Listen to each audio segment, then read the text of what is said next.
വർഷം 2007. ഇന്ത്യയിൽ കൊമേഴ്സ് വലിയ രീതിയിൽ പച്ചപിടിച്ചിട്ടില്ലാത്ത, ആളുകൾ കടയിൽ തന്നെ പോയി സാധനങ്ങൾ വാങ്ങുമായിരുന്ന ഒരു കാലം. ഇന്റർനെറ്റ് ലോകത്തെ കീഴടക്കിക്കൊണ്ടിരിക്കുകയായിരുന്നു.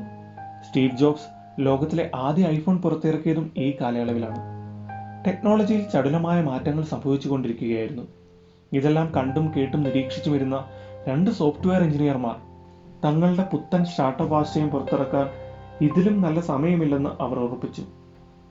ദീർഘവീക്ഷണവും അതോടൊപ്പം അസാധാരണമായ കഴിവുമുള്ള ഈ ചെറുപ്പക്കാർ എങ്ങനെ ഒത്തുചേർന്നു? ഇന്ത്യൻ വാണിജ്യത്തെ അടിമുടി മാറ്റിയതിൽ ഇവർ എങ്ങനെ പങ്കാളികളായി? ചോദ്യങ്ങൾ ഒരുപാടാണ്. ATS യൂണിവേഴ്സിന്റെ പുതിയ വീഡിയോയിലേക്ക് ഏവർക്കും സ്വാഗതം. ഒരു ചെറിയ ഫ്ലാഷ് ബാക്ക്. 2005 IIT ഡൽഹിയിലെ ബിടെക് വിദ്യാർത്ഥികളാണ് സച്ചിൻ ബൻസാലും ബിന്നി ബൻസാലും. ഇരുവരും വെവ്വേറെ ക്ലാസ്സുകളിലായിരുന്നു പഠിച്ചിരുന്നത്. പരസ്പരം പരിചയപ്പെട്ടിട്ടേയില്ല. അങ്ങനെയിരിക്കെ സമ്മർ ബ്രേക്ക് കടന്നു വന്നു. മിക്ക വിദ്യാർത്ഥികളും സമ്മർ വെക്കേഷന് തങ്ങളുടെ വീടുകളിലേക്ക് പോയി. യഥാസമയം പ്രൊജക്ട് പൂർത്തിയാക്കാത്തതിനാൽ നമ്മളുടെ കഥാനായകന്മാർ കോളേജിൽ തന്നെ കുടുങ്ങിപ്പോയി. പ്രൊജക്ട് തീർത്തേ മതിയാവും. ഒരു ലാബിൽ ഇരുവരും പ്രൊജക്ട് ചെയ്യാനായി എത്തുന്നു. അവിടെ വെച്ചാണ് ഇരുവരും പരിചയപ്പെടുന്നത്. ഇവരെ കൂടാതെ തൃഷ എന്ന പെൺകുട്ടിയും അവിടെ എത്തിയിരുന്നു. ബിന്നിയെ സംബന്ധിച്ചിടത്തോളം അതൊരു നല്ല മധ്യവേനൽ അവധിയായിരുന്നു. അറിയാതെയാണെങ്കിലും അയാൾ ഭാവിയിലെ തന്റെ ബിസിനസ് പങ്കാളി സച്ചിനെയും ജീവിത പങ്കാളി തൃഷയെയും കണ്ടെത്തി കഴിഞ്ഞിരുന്നു. ഡിഗ്രിക്ക് ശേഷം ജോലി തേടി ഇരുവരും ബാംഗ്ലൂരിലേക്ക് പുറപ്പെട്ടു.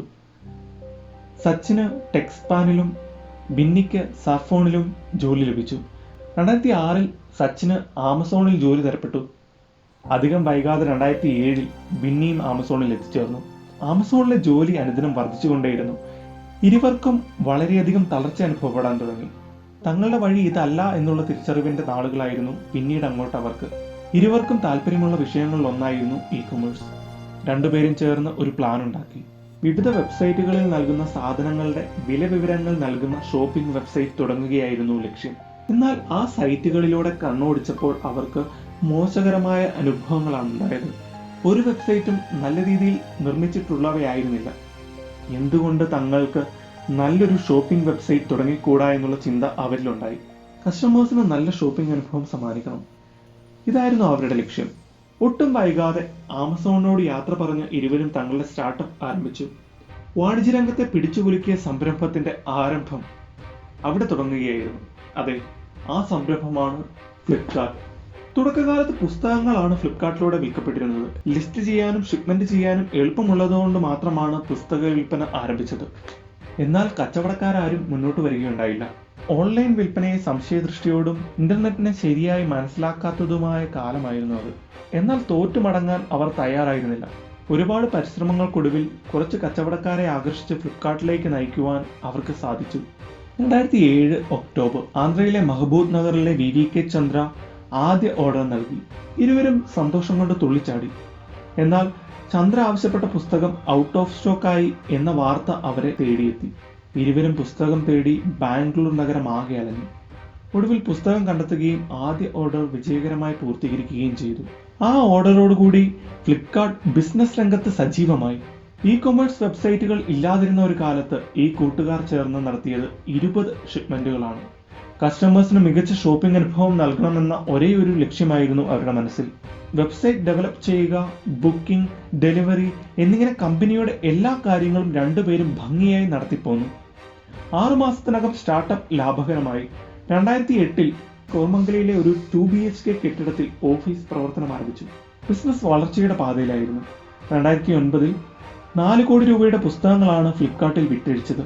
പുസ്തകപ്രേമികൾക്കും ഏറെ പ്രിയപ്പെട്ടതായി മാറിയ ഫ്ലിപ്കാർട്ടിന് 2009 അസൽ പാർട്ട്നേഴ്സ് എന്ന ഇൻവെസ്റ്റ്മെന്റ് ഫേമിൽ നിന്ന് $1 മില്യൺ ലഭിച്ചു.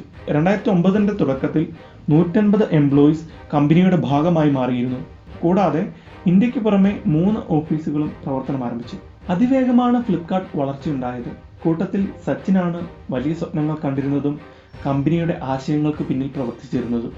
പൊതുവെ നാണം കുണുങ്ങിയായ പ്രകൃതമായിരുന്നു ബിന്നിയുടേത്. എന്നാൽ കമ്പനിയുടെ ഓപ്പറേഷൻസ് ബിന്നി വളരെ മികച്ച രീതിയിൽ നിറവേറ്റി വന്നു. സച്ചിന്റെ സ്വപ്നങ്ങൾ ബിന്നി യാഥാർത്ഥ്യമാക്കിക്കൊണ്ടേയിരുന്നു. അത്രയ്ക്ക് മികച്ചതായിരുന്നു ഇരുവരുടെയും പാർട്ട്ണർഷിപ്പ്. കുറച്ചു കാലത്തിന് ശേഷം ഫ്ലിപ്കാർട്ട് 24/7 കസ്റ്റമർ സപ്പോർട്ട് ആരംഭിച്ചു. 2010 ഒരു വഴിത്തിരിവിന് ഫ്ലിപ്കാർട്ട് സാക്ഷ്യം വെച്ചു. ടൈഗർ ഗ്ലോബ് എന്ന സ്ഥാപനം $10 മില്യൺ ഇൻവെസ്റ്റ്മെന്റ് നൽകാൻ തയ്യാറായി. അതുവരെ പുസ്തകങ്ങൾ വിറ്റിരുന്ന ഫ്ലിപ്കാർട്ട് അടുത്ത ചുവട് മുന്നോട്ട് വെച്ചു. Electronics category ആരംഭിക്കപ്പെട്ടു. 2010 മൊബൈൽ ഫോണുകളും ഫ്ലിപ്കാർട്ടിൽ ലഭ്യമായി തുടങ്ങി. സാധനങ്ങൾ വാങ്ങാനായി $500 വരെ ഓൺലൈൻ പേയ്മെന്റ് ചെയ്യുവാൻ ആളുകൾ തയ്യാറായിരുന്നു. എന്നാൽ 10,000-വും 15,000 വിലയുള്ള സാധനങ്ങൾ നേരിട്ട് കാണാതെ പേയ്മെന്റ് ചെയ്യാൻ ആളുകൾക്ക് മതിയായ വിശ്വാസമില്ലായിരുന്നു.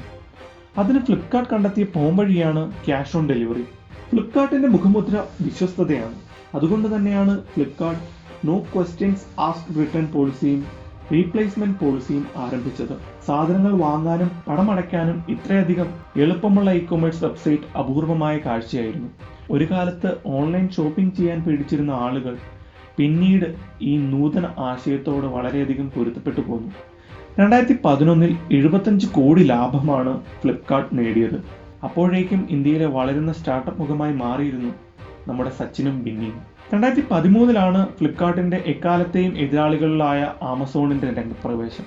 കടുത്ത മത്സരമാണ് ഇരുവരും തമ്മിൽ നടന്നത്. പലയിടത്തും ഇവരുടെ മത്സരത്തെ ഡേവിഡ് ഗോലിയാത്ത് യുദ്ധത്തോട് ഉപമിച്ച് കണ്ടിരുന്നു. ഇതിനിടയിൽ സ്നാപ്ഡീലും കളത്തിലിറങ്ങി. എന്നാൽ മാർക്കറ്റിനെ കുറിച്ചുള്ള ധാരണയും സ്ഥാപകരുടെ അനുഭവ സമ്പത്തും ഫ്ലിപ്കാർട്ടിന് ജനമനസ്സുകളിൽ ചിരപ്രതിഷ്ഠ നേടിക്കൊടുത്തു.